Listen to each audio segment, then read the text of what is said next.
अगर हमको share market में सही तरीके से इन्वेस्ट करना है तो हमको different business models plus company का एनालिसिस करना ज़रूरी हो जाता है।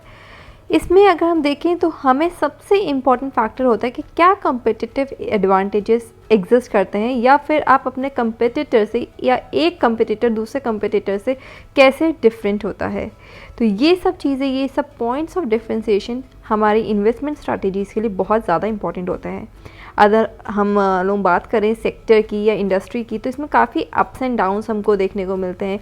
रोज़ कुछ ना कुछ नए प्लेयर्स आ रहे होते हैं, बट कैसे हर एक कंपनी यूनिक होती है कि कैसे वो रिस्क को मिटिगेट करे और अपने रिटर्न्स को मैक्सिमाइज़ करे, ये एनालाइज करना हमारे लिए बहुत ज़्यादा इंपॉर्टेंट हो जाता है। इसमें अगर हम देखें तो किस तरह से बड़ी ब्रांड्स एग्जिस्ट करती हैं, कैसे over a period of time उन्होंने वर्क किया है, हिस्ट्री क्या है उनके मैनेजमेंट की, क्या वो एथिकल मैनेजमेंट में है, या फिर वो एग्रेसिव टेक ओवर्स कैसे करते हुए आ रहे हैं, एग्रेसिव बाईआउट्स कैसे करते आ रहे हैं, मोनोपोली है, क्या उसके पास लार्ज मार्केट शेयर है, एग्जीक्यूशन कैपेबिलिटीज़ कैसी हैं, डिस्ट्रीब्यूशन नेटवर्क क्या है। इसके अलावा अगर देखा जाए तो customers, again how customers have been to that particular company, क्या कस्टमर लॉयल्टी एग्जिस्ट करती है। ये सब कुछ ऐसे फैक्टर्स हो जाते हैं जिनको हमें देखना होता है।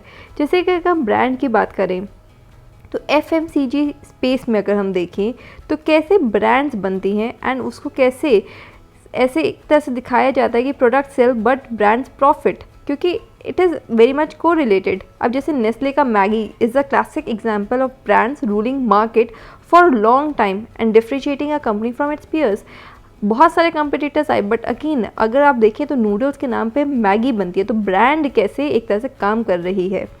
फिर ट्रैक रिकॉर्ड कैसे है, तो जैसे जब IPO होता है and IPOs are hitting every few years, companies like SBI which are 200 years old are in the market that gives confidence to investors as these companies have many business cycle, इन्होंने बहुत सारी business cycles को देखा है and hence इनके पास कुछ knowledge exist करती है कि कैसे नए जो चैलेंजेस आ रहे हैं उनको कैसे हिट करें, उसको कैसे एड्रेस करें। तो यहाँ पे जो पुरानी कंपनीज़ होती हैं उनका ट्रैक रिकॉर्ड देखें, उन्होंने कैसे नए नए जब IPOs आ रहे होते हैं उनसे कैसे कम्पीट करना है, प्लस नए कॉम्पिटिटर्स से कैसे ट्रीट करना है, ये सब चीज़ें इंपॉर्टेंट हो जाती है। फिर एथिकल मैनेजमेंट कैसा है, एथिकल बिहेवियर कैसा है फर्म्स का, वो सब चीज़ें, या फिर टेक ओवर्स और बायआउट्स में कैसे ये लोग काम कर रहे हैं। जैसे some companies believe in aggressive inorganic expansions, यानी कि टेक ओवर कर लेते हैं, जैसे RP Goenka's group in its early days, the Piramal group, और in the financial market space L&T mutual funds. ये जो है अगर देखा जाए तो they have resorted to take overs, कि अगेन कोई कॉम्पिटिटर है तो उसको टेक ओवर कर लो। At the same time, Tata's buyout of Chorus or Birla's buyout of Novelis had put pressure on these businesses, and these acquisitions have not quite worked out the way the analyst community expected. तो again जो take overs या by outs होते हैं तो ये expand करना है, हर industry हर business का ये आइडिया होता है कि वो एक्सपैंड करेगा, बट एक्सपैंड करने में क्या थॉट प्रोसेस है, क्या वो एक तरह से नीडेड है मार्केट में, या वो सस्टेन होगा, ये सब चीज़ें भी ध्यान में रखनी होती हैं। मोनोपोली में अगर देखा जाए तो कुछ प्रोडक्ट्स होते हैं जो अपने ब्रांड के नाम से जानने लगते हैं, जैसे फेविकॉल, अगेन उनका जो ऐड है, आज भी अगर कुछ भी आपको चिपकाने वाला आइडिया आता है तो फेविकॉल आपके नाम पे आता है, वो एक हमारी टंग में आ चुका है। LIC हो गया, इंश्योरेंस का नाम है तो LIC, बिस्लेरी, अगेन पानी हम लोग बोलते हैं बिस्लेरी 2 भाई। तो these are the niche specific brands that becomes very important, और ये इंडस्ट्री में एक बहुत इंपॉर्टेंट फैक्टर है। इसीलिए इन सब चीज़ों को ध्यान में रखते हुए हमें देखना है कि किसके पास क्या कम्पिटिटिव एनालिसिस, क्या कम्पिटिटिव एडवांटेज एग्जिस्ट करता है। इसके अलावा अगर देखें तो हमारे लिए इम्पॉर्टेंट हो जाता है कि हम स्वॉट एनालिसिस करें कि क्या बिज़नेस की स्ट्रेंथ है, वीकनेस है, अपॉर्चुनिटीज़ एंड थ्रेट है, ये सब चीज़ें इंपॉर्टेंट हो जाती हैं। अब जैसे हर एक बिज़नेस का कुछ स्ट्रेंथ होता है, कुछ वीकनेस होता है, अब उसको कैसे समझना है, क्या करना है, ये सब चीज़ें हमारे लिए बहुत इंपॉर्टेंट है अगर हम सही तरीके से अपना इन्वेस्टमेंट करें। इसके अलावा अगर देखा जाए तो क्या थ्रेट्स हैं, क्या अपॉर्चुनिटीज़ हैं, ये सब चीज़ें बहुत इंपॉर्टेंट होती हैं। क्वालिटी ऑफ मैनेजमेंट कैसा है, अगेन इंडिपेंडेंट डायरेक्टर्स कैसे हैं, जो डायरेक्टर्स कंपनी में रोज़मर्रा में वर्क कर रहे हैं वो कैसे हैं, गवर्नेंस स्ट्रक्चर कैसा है। अब गवर्नेंस की अगर हम बात करें तो सबसे इंपॉर्टेंट सेंस हो जाता है truth in all aspects of life. अगर हम देखें तो अगर मैनेजमेंट ही ट्रुथफुल नहीं है तो वहाँ पे कहीं ना कहीं प्रॉब्लम हमको देखने को मिलेगी। जैसे कि Warren Buffett, again he is the king of share market, he once quoted that I look for integrity, energy and intelligence in management. यानी कि मैनेजमेंट में कुछ फैक्टर्स होते हैं वो बहुत ज़्यादा इंपॉर्टेंट हो जाते हैं। इंटेग्रिटी कैसे काम कर रही है, पॉलिसी फ्रेमवर्क कैसा है, अगेन एम्प्लॉयर एम्प्लॉय रिलेशनशिप कैसा चल रहा है।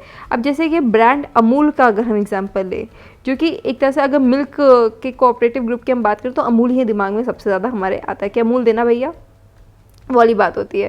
तो जब से वो शुरू हुई थी brand, it has taken lakhs of small farmers all along with it. तो जितने भी फार्मर्स थे उनके साथ उनको लेके चला है।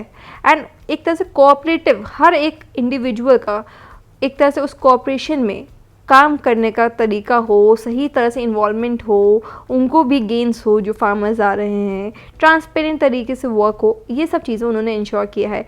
इसके अलावा अगर देखा जाए तो और भी बहुत सारे नाम हैं, जैसे कि HDFC ग्रुप या फिर टाटा। अगेन टाटा का नाम is something that resonates with quality. तो वो सब चीज़ें भी बहुत ज़्यादा इंपॉर्टेंट हो जाती है। अब जैसे टाटा का शेयर्स आता है, IPO आने वाले हैं बहुत सारे, तो जैसे ही आता है मार्केट में अगेन ओवर सब्सक्रिप्शन हमको देखने को मिलता है। क्यों? क्योंकि द नेम मैटर्स। तो again the name and the analysis of that name is also very important, and कैसे उन्होंने हिस्ट्री में प्ले आउट किया है। तो ये सब चीज़ें जो हैं ये हमारे लिए बहुत इंपॉर्टेंट हो जाती हैं। इसके अलावा प्राइसिंग पावर क्या है, तो प्राइसिंग पॉलिसी एंड क्या वो सस्टेन कर सकते हैं उस प्राइसिंग पावर को, ये सब चीज़ें भी हमें एनालाइज करनी होगी, जो कि हम आगे करेंगे।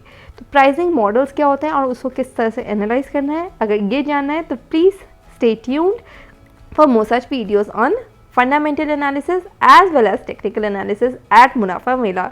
सट्टा नहीं, सटीक। Please like, share and subscribe. Thank you.